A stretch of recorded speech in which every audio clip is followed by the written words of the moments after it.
மோடியை வந்து டெய்லி திட்டின்னு இருக்கிற ஒருத்தர் வந்து மோடி வந்து பிரைம் மினிஸ்டர் சீஃப் மினிஸ்டராக ப்ரொஜெக்ட் பண்ண வராங்க. என்ன சார் அரசியல்னா தமிழ்நாட்டு மக்கள் காதில் பூ சுற்றிட்டு இருக்காங்களா? திமுக எதிர்க்கிறதுனால கொஞ்சம் திமுக விட்டு அவருக்கு போகுது, மோடியும் கொஞ்சம் எதிர்க்கிறதுனால மோடி எதிர்ப்பு போட்டு கொஞ்சம் போகுது. விஜய் ரசிகர்கள் இத்தனை நாள் அவருக்கு ஓட்டு போட்டிருந்தாங்க, அதுவும் அவருக்கு போச்சு. இதெல்லாம் சேர்ந்து அவர் 8% வந்தார். இப்போ பெரியார் எழுத்ததுனால அவர் ஓட்டு இழந்தார். அவர் முகம் வந்து எக்ஸ்போஸ் ஆகிட்டார். ஆக்சுவலாக பேசுகிற பேச்சுக்கள்லாம் வந்து பிஜேபிக்கு ஆதரவு மாதிரியான ஒரு சுச்சுவேஷன் இருக்குது. அதனால் அவங்க வந்து விலகி போகிறாங்க. அவங்கள விட்டுட்டு நீங்கள் கட்சி நடத்துகிற விதம் சரியில்லை. உஸ்மான் என்கிற தனி மனிதர் அவர் வந்து மோடி ப்ரொஜெக்ட் பண்ணி அவரை வந்து சிஎம்மாக ப்ரொஜெக்ட் பண்ணார்னா அதை விட அரசியல் கோமாளித்தனம் தமிழ்நாட்டில் எதுவும் இருக்க முடியாது. ஆக்சுவலாக அது போட்டதுலேயும் பல பஞ்சாயத்துலாம் ஓடிட்டுருக்கு. ஆக்சுவலாக பல பேர் வந்து போட்டது சரியில்லைன்னு புசி போட்டதை இவர் மாற்றிட்டுருக்காரு, ஆதவ் மாற்றிட்டுருக்காரு. சரி, அதுவும் 39 எம்பி என்ன பண்ணுறாங்க? 39 டெல்லியில் காலவரையற்ற உண்ணாவிரதம் இருக்க வேண்டாம். 39 எம்பிக்களும் நிதி கொடுக்கலன்னா காலவரையற்ற உண்ணாவிரதம் டெல்லியில் இருப்போம். 39 எம்பி இருங்களேன். நான் தான் கூப்பிட்டேன்னு சொல்லியிருக்கேன், அதனால தான் போயிருக்கார். அதனால் வந்து அதில் ஒன்றும் பெரிய அரசியல் இருக்கிற மாதிரி தெரியல. தீபாவே அரசியலில் வர மாதிரி தெரியலையே. தீபாவே அரசியலேருந்து ஓடி போயிட்டாங்கல்ல.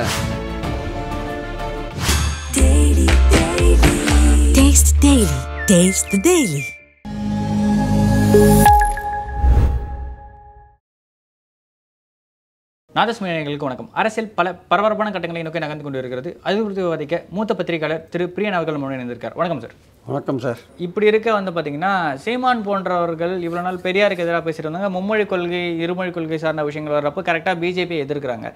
இவங்களோட ஸ்டாண்டே புரிஞ்சிக்க முடியலையன்ற ஒரு பார்வை வைக்க வேண்டியது இருக்குல்ல. சீமானோட ஸ்டாண்டு ஆன்டி சென்டர் தான் சார், அதில் ஒன்றும் சந்தேகம் இல்லை. மோடிக்கு எதிரான ஒரு விஷயங்கள் இருக்குது. ஆனால் இப்போ சமீபத்தில் ஒரு ஈரோடு கிழக்கில் எடுத்த ஸ்டாண்டு அந்த தொகுதிக்கான ஒரு ஸ்டாண்டு. அதாவது பெரியாரை எதிர்க்கும் போது அந்த பெரியாரோட மண்ணில் பெரியார் எதிர்க்கும் போது பிஜேபி ஓட்டு போடுவோம் இல்லையா, அந்த பிஜேபிக்காரங்க போடுற ஓட்டு வாங்குறதுக்காக பண்ண ஸ்டாண்ட் அது. ஆக்சுவலாக இப்போ எதாவது பேசுகிறாரா பெரியாரை பற்றி? நேற்று பேசியிருந்தார். இல்லை ரொம்பலாம் சீரியஸாலாம் பேச மாட்டார், எது கேட்டால் பேசுவாரே தவிர மற்றபடி அந்த ஈரோடு கிழக்குக்காக எடுத்த ஸ்டாண்டு தான் அது. ஆக்சுவலாக அதுக்கு மேலே அதில் இன்னும் வேலை கிடையாது. அவர் வந்து வேணால் அந்த ஸ்டாண்ட் எடுத்துட்டாருன்னு தொடர்ந்து வேணால் பேசலாமே தவிர ஈரோடு கிழக்கில் அதிகமாக ஓட்டு வாங்கி காமிக்கணும்னு எடுத்த ஸ்டாண்டு. பாஜக கரெக்டாக ஓட்டு போடலாம், 10,000 ஓட்டு மேலே போட்டாங்களா, 24,000 வாங்கிட்டார்ல. அந்த 24,000 ஓட்டு வாங்குறது அது அவருடைய நிரந்தர ஓட்டு கிடையாது. வரப்போகிற எலெக்ஷன்ஸ் அவர் ஓட்டு குறையும். அவர் வந்து பாஜக நிதி கொடுக்காது எதிர்க்கிறாரு. அவரை வந்து சிஎம் கேண்டிடேட் ப்ரொஜெக்ட் பண்ணால் மோடி சப்போர்ட் பண்ணுவாருன்ற மாதிரிலாம் ஒரு சில பேர் சொல்கிறாங்கல்ல. அவரெல்லாம் சிஎம் கேண்டிடேட்டாக ப்ரொஜெக்ட் பண்ணி மோடி ப்ரொஜெக்ட் பண்ணாருன்னா அது கேட்டால் நிதிஷ்குமார் ஃபார்முலா, அந்த ஃபார்முலா, இந்த ஃபார்முலா, ஏதோ ஒரு ஃபார்முலா சொல்லுவாங்க. மோடியை வந்து டெய்லி திட்டின்னு இருக்கிற ஒருத்தர் வந்து மோடி வந்து பிரைம் மினிஸ்டர் சீஃப் மினிஸ்டராக ப்ரொஜெக்ட் பண்ண வராங்க. என்ன சார் அரசியல்னா தமிழ்நாட்டு மக்கள் காதில் பூ சுற்றிட்டு இருக்காங்களா? ஏன் நேற்று வரையும் உங்களை எதிர்த்திருந்தார், நேற்று வரையும் அவர் வந்து என்ன பேசியிருந்தீங்க, அவர் பிரபாகரனை தலைவராக வச்சுருக்காரு. நீங்கள் அப்புறம் உங்கள் பிரபாகரனை தலைவராக வச்சுருக்கிற ஒருத்தரை நீங்கள் ஏற்றுப்பீங்களா? அவர் பிரபாகரனை வன்முறை இயக்கம்னு சொல்கிறீங்க, நீங்கள் தீவிரவாத இயக்கம்னு சொல்கிறீங்க. யார்? பிஜேபி. எல்டிடிக்கு தடை போட்டிருக்கீங்க. அவர் தடை நீடிச்சிட்டே இருக்கு. பிரபாகரனை கொண்டாடுற இடத்துல இருக்கார், அவங்களோட கொடியை அவர் கையில் வச்சுருக்காரு. அவரை வந்து ப்ரொஜெக்ட் பண்ணுவார் மோடி அவரை. சில பேரோட ஆசைகளை அவங்க சொல்லிட்டு இருக்காங்க. அது சில பேர் சிலர் ஆதரிக்கணும்னு முடிவு பண்ணிட்டாங்கன்னா எல்லாம் அவருக்கு அந்த ஓட்டு இருக்குது, முக்குளத்தோர் போடுவாங்க. அவர் வந்து திமுக ஓட்டு அவருக்கு எதிர்ப்பு ஓட்டு கிடைக்கும், பாஜக எதிர்ப்பு ஓட்டு கிடைக்கும், அந்த ஓட்டு கிடைக்கும், இந்த ஓட்டு கிடைக்கும். நாடர் ஓட்டு போடுவாங்க, நாய்கர் ஓட்டு போடுவாங்க, நாயுடு ஓட்டு போடுவார். இதெல்லாம் ஒரு பேச்சா சார்? அவருக்கு வந்து அவரோட பேச்சு காரணமாக இளைஞர்கள் சில பேர் அவருக்கு கவர்ந்திருக்கார்.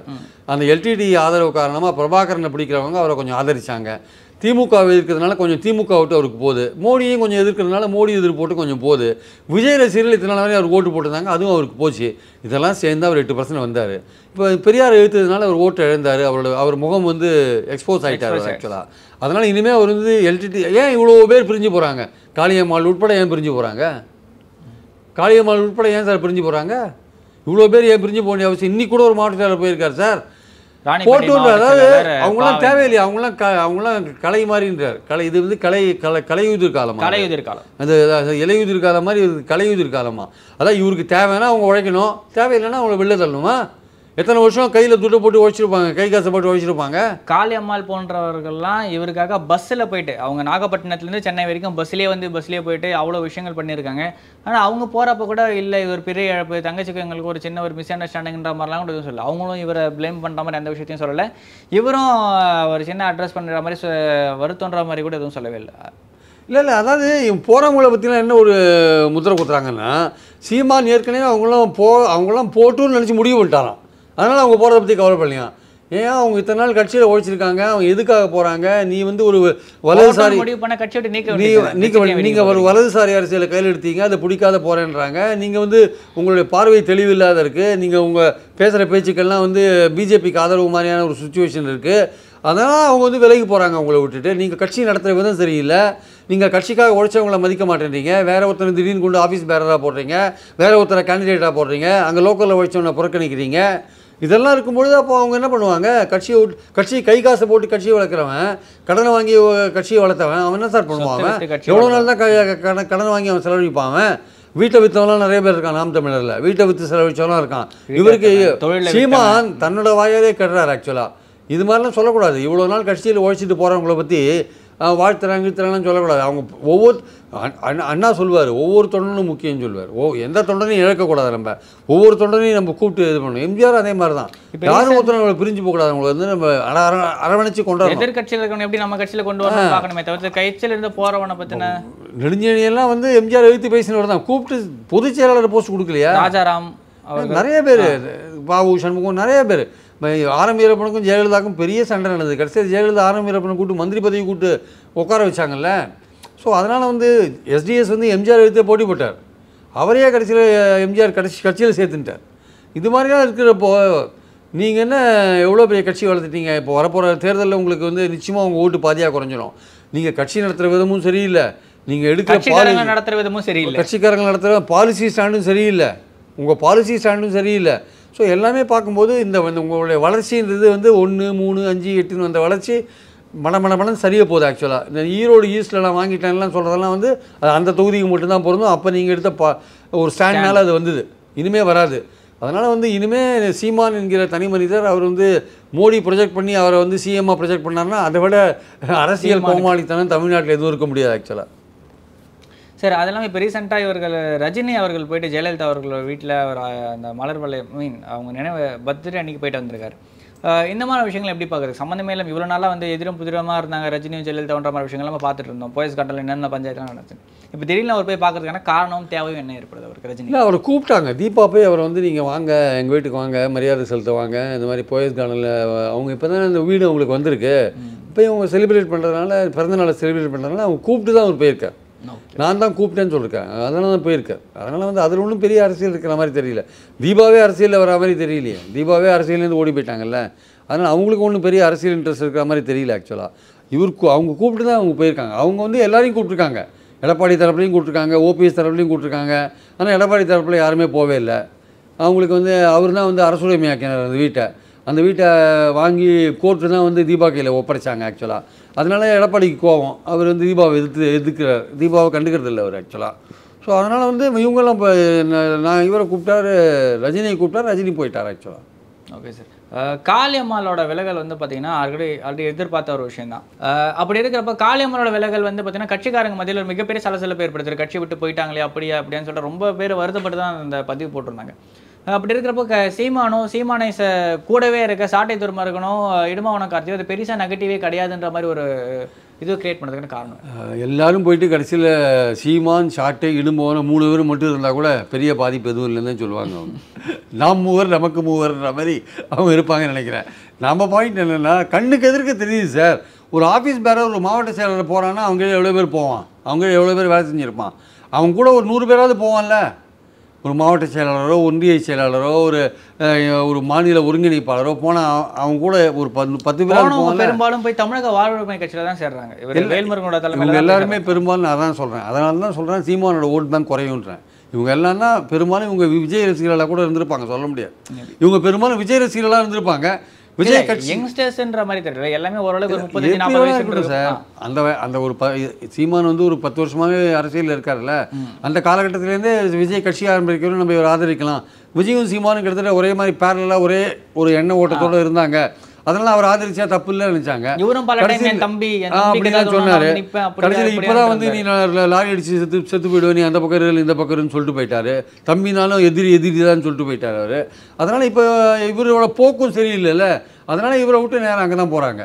ஸோ இவருக்கு வந்து 26 இவருக்கு தொகுதிகளில் ராம் தமிழருக்கு வேலை செய்யறதுக்கு ஆளே இருக்காது. பல தொகுதிகள் ஓகே. இப்போவே ஈரோடு ஈஸ்டில் உங்களுக்கு பல இடத்துல ஏஜென்ட்டே கிடையாது சார். அதான் உண்மை. இன்னும் அவங்களுக்கு கம்ப்ளீட்டாக கட்சி கரைஞ்சி போகுது. நாயுடு ஓட்டு போடுவார், முக்கலத்தூர் ஓட்டு போடுவார், தேவேந்திர குல வேளாளர் ஓட்டு போடுவார்னு சில பேர் கதை விட்டுருக்காங்க. அந்த கதையெல்லாம் எடுபடாது. Okay sir. டிவிகேவோட பர்ஃபார்மன்ஸ் இப்போது 2ஆம் ஆண்டு செலிப்ரேஷன் பண்ண போகிறேன், பொதுக்குழு கூட்ட போகிறேன்ற மாதிரி விஷயம்லாம் சொல்லிட்டு இருக்காங்க. இன்னுமே பாலிடிக்ஸ்குள்ளே இவங்க ப்ராப்பராக உள்ள என்ட்ரி ஆகலையோ அப்படின்ற ஒரு பார்வை இருக்குல்ல? இல்லை அவங்க வந்து இப்போ தான் வந்து ஸ்ட்ராட்டஜியெல்லாம் ஃபார்ம் பண்ணியிருக்காங்க. இப்போ அவங்க வந்து கட்சியை வளர்க்கணுன்றது தான் அவங்களுடைய முக்கியமான குறிக்கோள். கட்சியை 98 120 மாவட்டங்களில் ஒரு 98 மாவட்டங்களுக்கு செயலாளர் போட்டாங்க. அது போட்டதுலேயும் பல பஞ்சாயத்துலாம் ஓடிட்டுருக்கு. ஆக்சுவலாக பல பேரை வந்து போட்டது சரியில்லைன்னு புசி போட்டதை இவர் மாற்றிட்டு இருக்காரு, ஆதவ் மாற்றிட்டு இருக்காரு. அதில் ஒரு பஞ்சாயத்து ஓடிட்டுருக்கு. ஸோ அதனால் முதல்ல கட்டமைப்பை சரி பண்ணணும், பூத் கமிட்டி போடணும். இதெல்லாம் தான் அவங்க பண்ண வேண்டிய வேலை. நீங்கள் பாலிசி லெவலில் விஷயங்கள்லாம் ஏற்கனவே அவர் சொல்லிட்டார். கொள்கை ரீதியாக யார் எதிரின்னு சொல்லிட்டாரு, அரசியல் ரீதியாக யார் எதிரின்னு சொல்லிட்டாரு, பல விஷயங்களில் கருத்து சொல்லிட்டு இருக்காரு. 3 லாங்குவேஜ் உட்பட எல்லாத்துலேயும் அவர் கருத்து சொல்லிட்டு இருக்காரு. இப்போ நாளைக்கு இந்த இதில் கூட கருத்து சொல்லுவார், தொகுதி எண்ணிக்கை குறையிறதுல கூட கருத்து சொல்லுவார் வச்சுக்கோங்க. ஆனால் கிரவுண்டில் இறங்கி நீங்கள் எப்போ வேலை செய்ய போகிறீங்க? கிரவுண்ட் லெவலில் எப்போ வர போகிறீங்க? மக்கள் உங்களை வந்து அவங்க மத்தியில் எதிர்பார்க்குறாங்கல்ல, அது எப்போ வர போகிறீங்க? எப்போ நீங்கள் மாவட்டங்களில் கொள்கை சார்ந்த விஷயத்திலே வந்து பார்த்தீங்கன்னா டிவிக்கு இறங்கி ஒரு போராட்டமோ ஆர்ப்பாட்டமோ ஏதோ ஒன்று பண்ணுறான்னு பண்ணியிருந்தாங்கன்னா ஒரு பெரிய இனிஷியேட்டிவாக இருந்திருக்கும். அதெல்லாம் பண்ணியிருக்கலாம் சார். அது ஏடிஎம்கே பண்ண மாட்டேங்கிறாங்க. அப்புறம் அவங்க எங்கே பண்ண போகிறாங்க? எல்லாருக்குமே இதை சாக்கா வச்சு திமுக மேலே பழிய போடலான்னு தான் நினைக்கிறாங்க. திமுக கையால் ஆகாத திமுக, அதனால் அந்த ஃபண்ட்ஸ் வாங்க முடியலன்னு அப்படி பழி போடுறதுக்கு ட்ரை பண்ணுவாங்களே தவிர, இவங்க மத்தியில் இருக்கிற ஃபண்ட்ஸ் நம்ம வாங்கி தரணும், நம்ம தமிழ்நாட்டுக்காக குரல் கொடுக்கணும், அந்த எண்ணம் கிடையாது. நான் ஏன் குரல் கொடுக்கணும்? திமுக தானே ஆட்சி செய்யுது, திமுக தானே 39 பார்லிமெண்ட் மெம்பரை வச்சுருக்கு, அவனோட கையால் தரம் தான் கிடைக்க மாட்டேங்குது. அப்படி திமுக கவர்மெண்ட்டை குறை சொல்கிறதுக்கு என்ன வழியோ அதுதான் எடப்பாடி பார்ப்பாரே தவிர, அதுதான் விஜயும் பார்ப்பாரே தவிர, அவங்களுக்கு என்ன இவங்களுக்கு சப்போர்ட் பண்ணி என்ன போகுது? ஓவராலாக எதிர்க்கிற மாதிரி மத்திய அரசு அடிக்கிற மாதிரி அடிச்சுட்டு டக்குன்னு விளைவிக்க வேண்டியது. சும்மா தட்டுற மாதிரி அழற மாதிரி, நான் அடிக்கிற மாதிரி அடிக்கிறேன், நீ அழற மாதிரி அழுன்ற மாதிரி ஒரு பண்ணிவிட்டு இவங்க வந்து இவங்க வேலையை பார்த்துன்னு போயிட்டே இருக்கிறது. திமுக கவர்மெண்ட்டை குறை சொல்லிகிட்டே இருக்கிறது. அது குறை சொல்கிறதுக்கு இதை பயன்படுத்தி கொள்வது. ஏன் 33 MP என்ன பண்ணுறாங்க?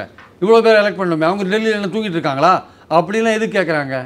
இதெல்லாம் வந்து சரி. அதுவும் 39 MP என்ன பண்ணுறாங்க? 39 டெல்லியில் காலவரையற்ற உண்ணாவிரதம் இருக்க வேண்டாம். 39 MPக்களும் நிதி கொடுக்கலன்னா காலவரையற்ற உண்ணாவிரதம் டெல்லியில் இருப்போம்.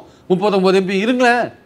பிரதமர் வீட்டு முன்னாடி இருங்க சார், இருங்க சார். ஜன்பத்தில் காலவரையற்ற உண்ணாவிரதம் இருங்க. நாடு முழுக்க இருக்கிற அட்டென்ஷன் இருக்கு, இது எடுங்க. அண்ணா ஹசாரே பண்ண மாதிரி மாநிலங்கள் பண்ணுங்க சொல்லிட்டு எந்தெந்த எம்பிலாம் இருக்கு. ஆமாம் சார், இந்தியா பிளாக்கே மொத்தமே பண்ணலாம். பண்ணுங்களேன். ஏன் பண்ண மாட்டேன்னீங்க? நிதி கொடுக்க மாட்டேன்னு பண்ணுங்க.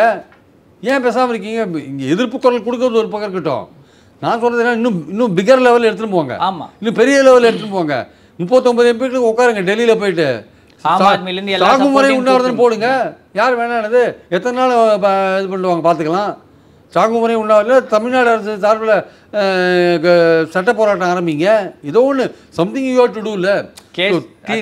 திமுக பாதி எம்பி சாரி அட்வொகேட்ஸ். அதாங்க நான் என்ன சொல்ல வரேன்னா, ஸ்டாலின் எதிர்க்கிறது, நீங்கள் 10,000 கோடி கொடுத்தாலும் நாங்கள் இம்ப்ளிமெண்ட் பண்ண மாட்டோம்னு சொல்கிறது அதெல்லாம் ஒரு எதிர்ப்பு. ஆனால் அடுத்த கட்டத்துக்கு போங்க, சீரியஸான எதிர்ப்புக்கு போங்க. இப்படியே இருந்தால் என்ன அர்த்தம்? நீங்கள் அடுத்த கட்டத்துக்கு போகலன்னா நீங்கள் சும்மா ஏதோ பேசுகிற மாதிரி பேசிட்டு இருக்கீங்க. நீங்கள் வந்து சரியாக எஃபெக்டிவாக செயல்படலன்னு எடப்பாடி சொல்கிறதுக்கு தான் வழி. நம்ம 2500 கோடி வராது அப்படின்னு சொல்லிட்டு சொன்னப்போ தர்மேந்திர பிரதான் 2500 கோடி நஷ்டம் கிடையாது, 5000 கோடி நஷ்டம். அதுக்கு இவர் சொல்லிட்டாரு 10,000 கோடி ஆனாலும் பரவாயில்லன்னு சொல்லிட்டு. ஆனால் நீங்கள் அப்படி சொல்லிட்டு நீங்கள் சினிமேட்டிக்கா இருக்க மாதிரி இருக்குல்ல. 2000 கோடி 5000 அப்படி நீங்கள் சொல்லிட்டு நீங்கள் தப்பிக்க முடியாதுங்க. நீங்கள் அடுத்த கட்டமாக எப்படி எஃபெக்டிவாக உங்கள் எதிர்ப்பை பதிவு பண்ண போகிறீங்க திமுக, அதுதான் முக்கியமான விஷயம். ஒரு ஆர்ப்பாட்டமோ இல்ல ஸ்ட்ரைட்டா சிறை நிரப்பும் போராட்டம் மாதிரி ட்ரெயின் இல்லைங்க, டெல்லியில போய் நீங்க பண்ணுங்க. டெல்லியில போய் பண்ணுங்க நீங்க போராட்டத்தை. எப்படி மத்திய அரசு மாநிலங்களை வஞ்சிக்கிறது அதை பண்ணுங்க. எங்க தமிழ்நாட்டை எப்படி வஞ்சிக்கிறது பண்ணுங்க. டெல்லியில போய் பண்ணுங்க. ரயில் மறியல், சாலை மறியல் எவ்வளவோ இருக்குங்க. எவ்வளவோ தமிழ்நாட்டில் மட்டும் பண்ண வேண்டாம், நீங்க டெல்லியிலே போய் பண்ணுங்க. பார்லிமெண்ட்டை கேரோ பண்ணுங்க. பார்லிமெண்ட் நடக்கூடாதீங்க. பார்லிமெண்ட் பட்ஜெட் செஷன் இப்போ நடக்கூடாதீங்க. 39 பேரும் டெய்லி மறியல் பண்ணிட்டு வெளிலுவாங்க. டெய்லி கேரோ பண்ணுங்க. சபாநாயகரை வெளியேற்றட்டும், பார்த்துக்கலாம். வெளியில் வந்து உண்ணாவிரதம் இருங்க. இதெல்லாம் நீங்கள் பண்ணும். உண்ணாவிரதம் இருக்கலாம், ஜந்தர் மந்தர்லையோ ஏதாவது ஒரு இடத்துலையோ அவங்க உண்ணாவிரதம் இருக்கலாம். அதாங்க சீரியஸாக பண்ணணும் சார் ஒரு பக்கம். அதனால் நான் என்ன சொல்ல வரேன்னா, இந்த சீமான் மாதிரி ஆட்கள் வந்து திமுகவை குறை சொல்கிறதுக்கு வேணால் பயன்படுத்துவாங்க. பாஜகவும் திமுக இவங்க எடப்பாடியும் திமுகவை குறை சொல்லுவாங்க, விஜயும் சொல்லுவார். ஆனால் விஜய் வந்து நிறையா கிரவுண்ட் லெவலில் கீழே போய் ஒர்க் பண்ண வேண்டியிருக்கு. அவர் 2வது வருஷன்றது சாதாரண வருஷம் இல்லை. அடுத்த 10 மாதம் அவர் என்ன உழைக்கிறாரோ அதை பொறுத்து அவருக்கு வெள்ளாமை வீடு வந்து சேரும் அவருக்கு ஆக்சுவலாக. இல்லாட்டி அவர் வந்து உழைப்பு வந்து வேஸ்ட்டாக போயிடும். அவர் 2வது வந்து 3 பேரை சமாளிக்க வேண்டியதாக இருக்குது. பிரசாந்த் கிஷோர், ஆதவ் அர்ஜுனா, ஜான் ஆரோக்கியசாமி, வேற அதுக்கு புஷி ஆனந்த். ஸோ இவங்க என்னென்ன அட்வைஸ் கொடுப்பாங்க, என்ன ஆலோசனை கொடுப்பாங்கன்னு நமக்கு தெரியாது. ஸோ இவங்க வந்து எப்படிப்பட்ட ஆலோசனை கொடுக்குறாங்க, அவர் எப்படிப்பட்ட செயல்பாடுகளை கிரவுண்ட் லெவலில் வகுக்கிறாரு, அதை பொறுத்து தான் வந்து அவரோட ஆதரவு அமையும். அதனால் நாளைக்கு இந்த கூட்டத்தில் அவர் என்ன மாதிரி முடிவுகள் எடுக்க போகிறாரு எல்லாம் சொல்கிறாங்க. வரப்போகிற இவங்களுக்கு வந்து கிளாஸ் எடுக்க போகிறாங்க அப்படின்னு சொல்கிறாங்க. என்ன கிளாஸ் எடுப்பான்னு நமக்கு தெரியாது. அவங்க என்ன கிளாஸ் எடுப்பாங்கன்னு நமக்கு தெரியாது. ஏதோ கிளாஸ்லாம் எடுக்க போகிறேன்னு சொல்கிறாங்க. எதாக இருந்தாலுமே கீழே மாவட்ட அளவில் போடுற ஆஃபீஸ் பேரர்ஸு திமுக அதிமுகவுக்கு ஈக்குவலாக ஈடுகட்டுற அளவுக்கு இருக்கணும். உங்கள் விஜய்க்கு செல்வாக்கு இருக்கலாம், ஆனால் விஜய் செல்வாக்கு கமல் சொன்ன மாதிரி தான் ரசிகர்கள் தொண்டர்களாக மாறுவாங்களா அப்படின்றது உங்கள் கையில் தான் இருக்குது. ஏன்னா எல்லா ரசிகர்களும் உங்கள் தொண்டர்களாக மாறுவாங்கன்னு சொல்ல முடியாது. அதில் மேக்ஸிமம் ரசிகர்களும் நீங்கள் தொண்டர்களாக மாற்றணும். அதுக்கு நீங்கள் என்ன வேலை செய்ய போகிறீங்க? ஸோ அதுதான் உங்கள் கையில் தான் இருக்குது. ஸோ அதனால் பாயிண்ட் என்னென்னா, நாளைக்கு அவர் என்ன அறிவுரை கொடுக்குறாரு, எப்படி தன்னை கட்டமைச்சிக்கிறாரு, எப்படி கிரவுண்ட் லெவலில் வேலை செய்கிறாரு, எப்படி மத்தியில் இருக்கிற பாஜகவை எதிர்க்கிறாரு, எப்படி மாநிலத்தில் இருக்கிற திமுகவை எதிர்க்கிறாரு. ஏன்னா திமுகவை கடுமையாக எதிர்த்தா ஆன்டி டிஎம்கே ஓட்டு இவர் வாங்க முடியும், பாஜகவை கடுமையாக எதிர்த்தா திமுகவுக்கு போகிற ஆன்டி பிஜேபி ஓட்டை வாங்க முடியும். அதுக்கெல்லாம் இவர் எந்த அளவுக்கு முயற்சி பண்ணுறாரு, எப்படி ஸ்ட்ராட்டஜி வகுக்கிறாரு, 234 தொகுதியும் போட்டி போகிறதுக்கு அவர் கேண்டிடேட் இருக்கா, அவர் எப்படி அலையன்ஸை ஃபார்ம் பண்ண போகிறாரு, இல்லை இண்டிவிஜுவலாக நிற்க போகிறாரா, இது பல விஷயங்கள் இருக்குது. அதை பொறுத்து அவருடைய எதிர்காலம் அமையும் ஆக்சுவலாக. Okay sir.